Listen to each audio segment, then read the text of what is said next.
नमस्कार, अभिषेक कुमार के साथ आप हैं नेशन 24 पर और आपका स्वागत है। जैसा कि आप जानते हैं, मधुबनी जिला में नेशन 24 की टीम पहुंच चुकी है और अभी जो है फुलपरास विधानसभा क्षेत्र में हम हाजिर हैं।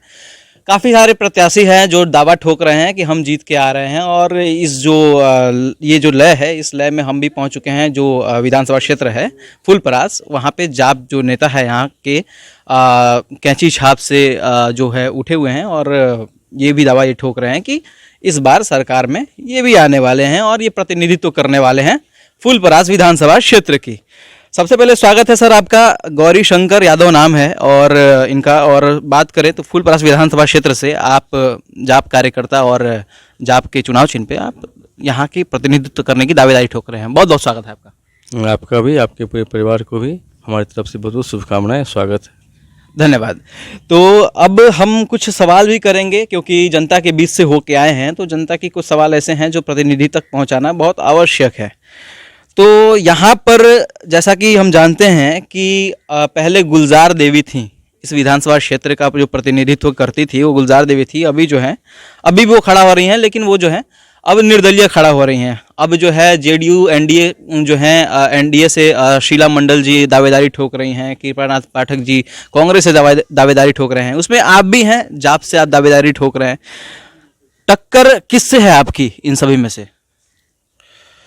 देखिए, हमारी टक्कर अभी तो यहाँ पे कल 15 लोग उम्मीदवार है इस पूरे विधानसभा में, और हमारे समझ से हमारी जो प्रतिनिधित्व है अब शायद जेडीयू रहे या नहीं तो गुलजार देवी रहे।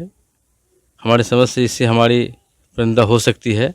1 नंबर के लिए तो हमारे समझ से कोई लड़ाई नहीं है, 2 नंबर के लिए ही लड़ाई यहाँ पे होगी इस विधानसभा क्षेत्र में। जैसा कि यहाँ का भौगोलिक समीकरण है, उस हिसाब से मैं ही आपको ये कह सकता हूँ कि हमारी लड़ाई कोई किसी से नहीं है। लड़ाई 2 नंबर और 3 नंबर के लिए लोगों की है, 1 नंबर पे हमारी ही दावेदारी है। चलिए, तो ये दावा कर रहे हैं कि 1 नंबर पर इनकी दावेदारी है। जब हम फुलपरास विधानसभा क्षेत्र का दौरा कर रहे थे तो बहुत सारी ऐसी सुविधाएं थीं जिनकी बहुत ज़्यादा कमी थी, जैसे स्वास्थ्य, शिक्षा से लेके बिजली और सड़क की भी बात करें तो हम बहुत दुर्गम इलाके तक आए हैं और यहाँ भी सड़क जो है बहुत अच्छी नहीं है, हालात बहुत ख़राब है। तो जीतने के बाद आप मतलब आप सोचे होंगे ना कि आपके कुछ एजेंडे में शामिल होंगे कि भाई अगर हम प्रतिनिधि बनकर आते हैं इस विधानसभा क्षेत्र से तो हम इन चीज़ों पर विकास का कार्य करेंगे, ये कुछ तो आपके एजेंडे में शामिल होगा। नहीं जी, बिल्कुल। ये परिस्थिति देखकर ही मैं इसमें आने का सोचा हूँ। यहाँ जो भौगोलिक स्थिति है और ये कोसी का इलाका है और ये पिछड़ा बिछड़ा इलाका है, इस परिस्थितियों को देखकर ही हमने निर्णय लिया है कि जब तक यहाँ के लोग, हम लोग इसमें आगे नहीं आएंगे तब तक इस इलाके का कुछ नहीं होने वाला है। तो निश्चित रूप से हमारे मन में है और हम लोग इस चीज़ को डेली, आप तो आज 1 दिन के लिए आए हैं, हम लोग डेली इस इलाके में रहते हैं, इस इलाके से जाना निकलना होता है, डेली रूबरू होते हैं समस्याओं से। तो स्वाभाविक है कि पहला मेरा फर्स्ट प्रायोरिटी रहेगा कि ये समस्या यहाँ सड़क की, बिजली की, स्वास्थ्य की, स्कूल की, सबसे पहले हम उसी पे फोकस करेंगे और काम करेंगे। अच्छा, जब कोसी की बात आती है तो बहुत हर साल तबाही होती है, मतलब बाढ़ से बिहार में। बलान नदी बहुत चर्चा में है इस बार के विधानसभा चुनाव में। समस्या को लेकर हम जब ग्राउंड रिपोर्टिंग कर रहे थे, लोग बलान नदी पर बहुत ज़्यादा फोकस थे। समस्याएं क्या हैं और इसके समाधान अगर आप जीत के आते हैं तो कब तक हो जाएंगे? नहीं, बलान नदी, आप तो अभी मैंने बोल दिया कि आप बलान के बीच में भी अभी हम लोग यहाँ बैठे हुए हैं।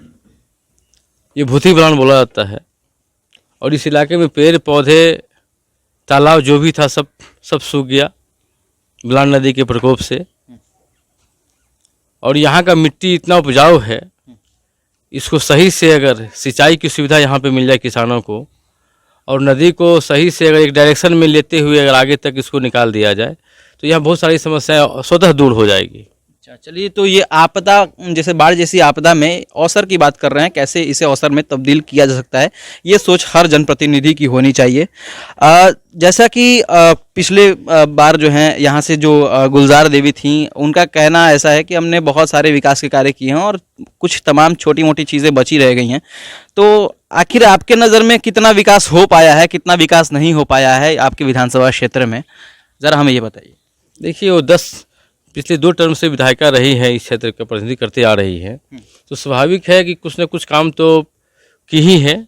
स्वाभाविक रूप से 10 वर्ष से है यहाँ पर, लेकिन जो मूल काम यहाँ पर होना चाहिए, जो समस्या है अभी, वो जस की तस समस्या यहाँ पे पड़ी हुई है। मूल समस्या क्या है?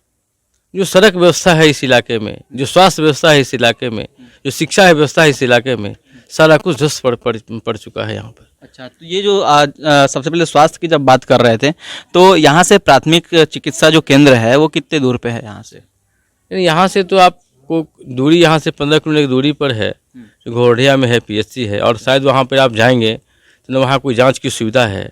10 लाख की आबादी पे एक अस्पताल है, उस अस्पताल में न कोई जांच की सुविधा है, न कोई दवाई की सुविधा है, न एक अच्छे डॉक्टर बैठते हैं, न कोई नर्स यहाँ सही से समय दे पाता है लोग।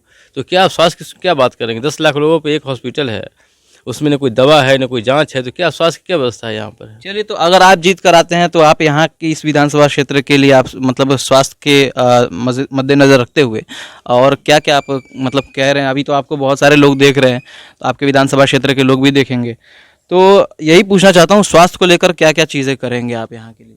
नहीं, बिल्कुल हमारा ये फर्स्ट प्रायोरिटी रहेगा, और हमारा तो ये शपथ पत्र में भी है, जो एक रेफरल अस्पताल का निर्माण इस कोसी इलाके में मैं ज़रूर, मेरा पहला प्रयास होगा कि हो और करवाऊंगा। और इस इलाके में जो सबसे मूल सुविधा होनी चाहिए यहाँ पे सड़क की, जो हम लोग कोसों दूर है यहाँ से, तो सड़क और स्वास्थ्य हमारा मूल मकसद है कि इस इलाके में ठीक हो। और छोटी मोटी जो उद्योग धंधा, जो यहाँ के लोग बाहर में पलायन कर रहे हैं, अभी कोरोना महामारी में आप लोग देखे होइएगा, यहाँ हर एक गाँव से लगभग हजारों लोग बाहर रहते हैं अपनी जीविका के लिए, यहाँ रह के वो कुछ जीवन यापन कर नहीं सकते हैं। तो ये ऐसी व्यवस्था हम लोग करेंगे, ऐसा प्रयास रहेगा हम लोगों का। और हमारा जो सरकार, अगर हम लोग भागीदारी रही हमारी सरकार में, तो निश्चित जो हमारा नेता है, जो बड़ा विजन का है, बड़ा सोच है उनके पास, और एक शपथ पत्र भी वो दाखिल किए हैं, जिसके माध्यम से उन्होंने ये दर्शाया है कि अगर 3 साल में कोसी और बिहार की तस्वीर अगर हम लोग नहीं बदल पाए तो हम लोग सरकार से बाहर हो जाएंगे। तो ऐसा हम लोग का नियत है। और हम लोग ये लालू और नीतीश का जो 15 साल का कार्यक्रम रहा है, उस कार्यक्रम और इस कार्यकाल से जो पीड़ित लोग रहा है, जो लोग महफूज है सुविधाओं से, उसके लिए हम लोग लड़ाई कर रहे हैं, संघर्ष कर रहे हैं। और निश्चित रूप से इस बार युवाओं की सरकार इस बिहार में आप लोगों को देखने को मिलेगा। शपथ पत्र की बात की है तो आपने जाहिर सी बात है अपने विधानसभा मतलब क्षेत्र के लिए अपने कुछ एजेंडे लगाए होंगे कि भाई ये इन चीज़ों पर हम काम करेंगे। शपथ पत्र में क्या क्या शामिल है और इसके अलावा? बिल्कुल, यहाँ पर शपथ पत्र में अभी आपसे मैं बोला, यहाँ स्वास्थ्य की सुविधा हम लोग, हमारी सरकार, अगर हम लोग सरकार में भागीदारी बनती है तो पहले हम लोग स्वास्थ्य सुविधा को दुरुस्त करने का यहाँ प्रयास करेंगे, पहल करेंगे। स्वास्थ्य और शिक्षा, जो समाज का रीढ़ होता है, उसको हम लोग, उसके निर्माण में हम लोग अपनी महत्वपूर्ण भूमिका निभाएंगे। सड़क, जो आदमी को संपर्क चाहिए, उसके लिए हम लोग प्रयास करेंगे, उसको दुरुस्त करेंगे। और रही और रोजगार की बात, तो हमारी क्या बोले सर? क्या बोले अभी?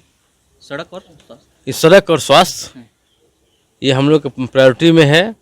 और सब उसके बाद सबसे बड़ी बात है, जो हमारे नेता ने बोला है कि जो पलायन हो रहा है, ये युवाओं का जो आज रोजगार के लिए लोग बाहर फिर रहा है, घूम रहा है, उसके लिए हम लोग यहाँ पर छोटा मोटा उद्योग धंधा हर एक पंचायत के लेवल पर लगाने का प्रयास किया जाएगा, और ऐसा किया जाएगा, होगा।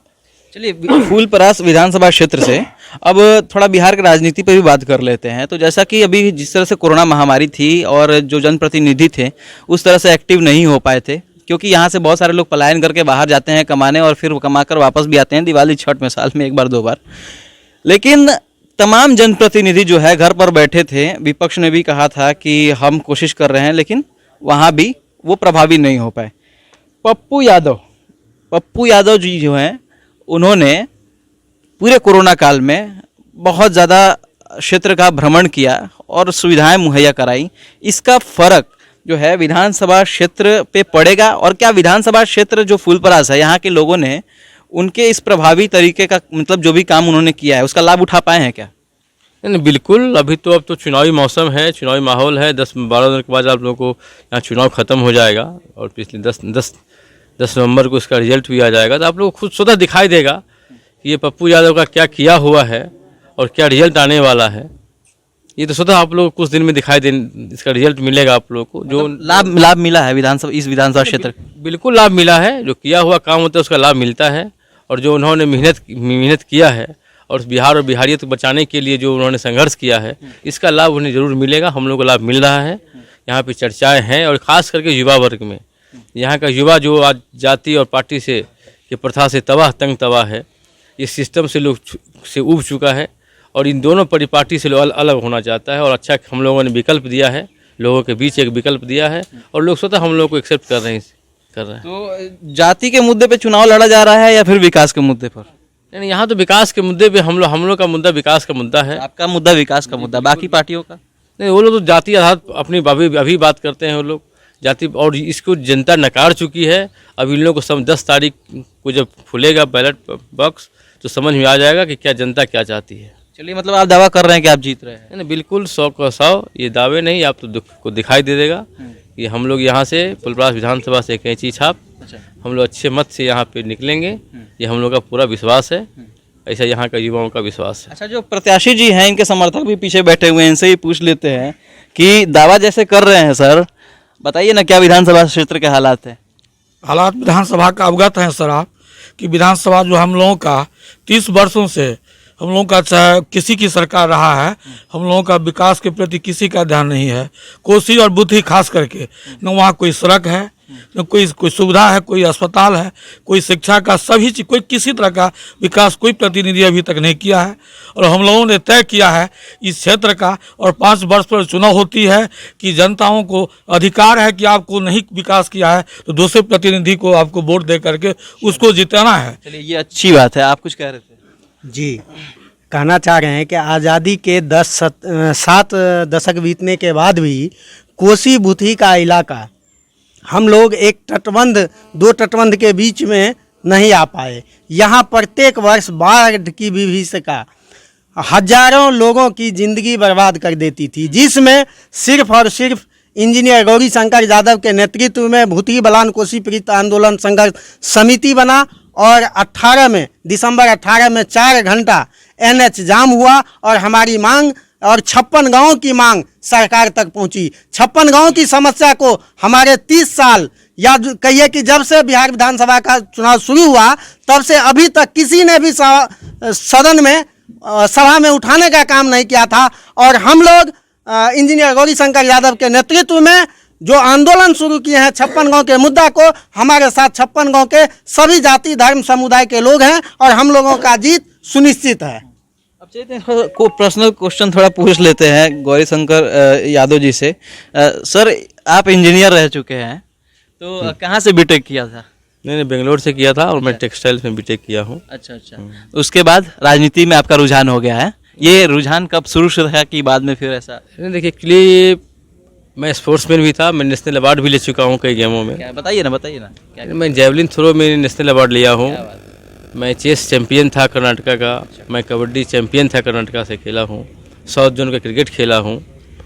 और तो स्पोर्ट्स के नाते हमारा जो लोगों से मिलना जुलना ज़्यादा था और ज़्यादा मैं बेंगलोर रहा हूँ, तो जब वहाँ से गांव आता था तो यहाँ की परिस्थिति देखने के बाद लगता था कि बिल्कुल हम जैसे अब अमेरिका से अब आ गए हैं, गांव में आ गए हैं, देहात में आ गए हैं।